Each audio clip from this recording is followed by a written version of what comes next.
বৃহস্পতিবার রাত 10টার দিকের ঘটনা। মিরপুরের বেড়িবাঁধ এলাকায় রাস্তার পাশে থাকা একটি ফাঁকা বাসে আগুন ধরিয়ে দেয় 3 যুবক। এই ঘটনা মোবাইলে ভিডিও ধারণ করছিল তারা।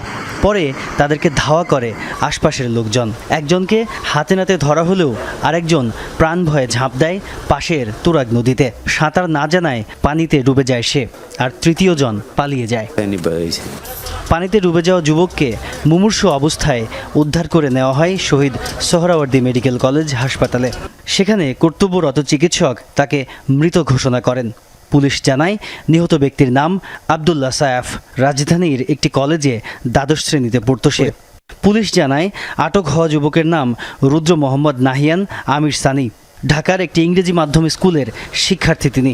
নাশকতার জন্য তাদেরকে ভাড়া করা হয়েছিল বলে প্রাথমিকভাবে ধারণা করছে পুলিশ।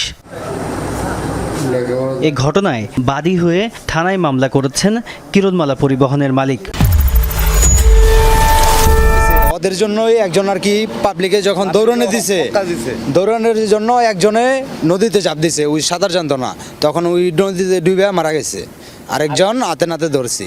লোকজনে হই হল্লা করতেছে, দাপদাপি আসছি আইসারাই এর মাঝখানে দেখি যে ওদিক দিয়ে লোকজন অনেক জমা হয়ে গেছে। তারা নয় ওই ধরতে গেছে, নাশকাতি লোকের ধরতে গেছে।